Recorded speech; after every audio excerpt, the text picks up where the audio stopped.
Sawa, ligi kuu soka Tanzania bara imetamatika kwa mchezo wa dabi ya Kariakoo na ni miongoni mwa michezo ambayo imeweza kuwa ni miongoni mwa mchezo ambao umeweza kuwa ni mgumu kutokana na kile ambacho kipo, kwa sababu imekuwa ni mchezo wa kiutofauti.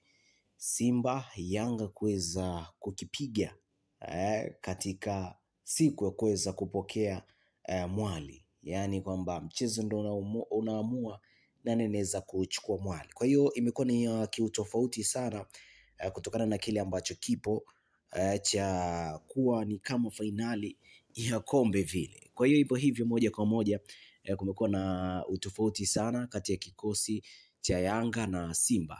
Yanga ameweza kuibuka ushindi wa bao mbili na kuweza kujichukulia mwali na kupeleka bana Jangwani kule. Na wekundu wa Msimbazi Simba waliweza kufeli kutokana na kile ambacho kipo, ikiwemo pressure. Pressure ni kitu ambacho kimeweza kuisababisha timu ya wekundu wa Msimbazi Simba kutoweza kupata ushindi kuelekea dabi hiyo. Lakini pressure kivipi? Tangu tarehe 15 tunaona Simba alikuwepo na pressure kucheza mchezo huo, akitafuta tu sababu za ajabu na kuweza kuwaingiza bodi ya ligi katika kipengele ambacho ni kigumu. Bodi ya ligi iliweza kuingizwa kwenye mfumo na Simba kwa kusema tu kwamba walizuiwa kuweza kufanya mazoezi. Ukijiuliza mazoezi unaweza ukafanya mahali popote pale, alafu kesho yake basi ukaweza kwenda kukipiga katika uwanja. Kwa hiyo tunaona ile ilikuwa ni sababu moja hapo pia ya kuweza kukimbia mchezo.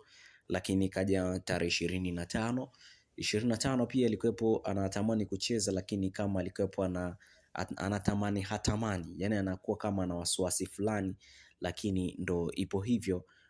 Moja kwa moja aliweza kufika uwanjani na kuweza kucheza mchezo huo na kupokea kichapo cha bao mbili. Lakini jambo kubwa ambalo limeweza kuwasibu Simba kuweza kutoa ubingwa wa ligi kuu soka Tanzania bara ni ubora wa kikosi cha wekundu wa Msimbazi Simba. Kwenye nafasi ya ulinzi wanahitaji kuongeza mtu pale, kwa sababu ya ulinzi, eneo la ulinzi limekuwa ni la kiutofauti sana. Kumekuwepo na aina ya ulinzi ambao sio mzuri sana. Kwa hiyo wakiweza kurekebisha eneo la ulinzi, mambo yataweza kwenda kuwa mazuri kwa upande wao. Lakini tukija sehemu nyingine ni sehemu ya mshambuliaji.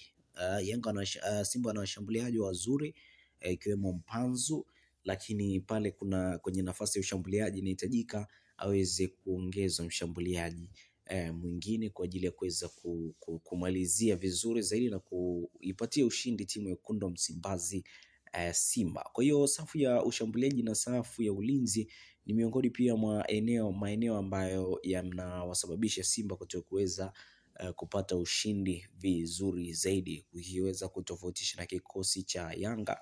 Wao kule wako vizuri eneo la ulinzi pamoja na ushambuliaji.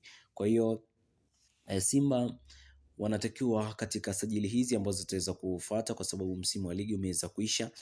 Jambo la kwanza kubwa ambalo wanaweza kulifanya na jambo kubwa ambalo wanatakiwa walifanye kwa siku hii ya leo, siku za usoni, nazungumzia siku za hizi leo, hizi siku ambazo zinaweza kufuata, ni kutokana na kile ambacho kipo, waweze kusajili wachezaji ambao ni wazuri, ikiwemo safu ya shambuliaji pamoja na safu ya ulinzi. Lakini hiyo itaweza kuwasababisha waweze kuingia uwanjani vizuri na pasipokuwa na pressure ya aina yoyote. Kwa hivyo moja kwa moja nimesema ni kujuza wewe mtazamaji wa Smart Media, cha msingi usisahau kusubscribe, kulike, kushare na kucomment ili uweze kupata taarifa zetu tupindi pale zinapojitokeza. Jina langu ni Tobias Kisima, nikutakie wakati mwema, bye bye.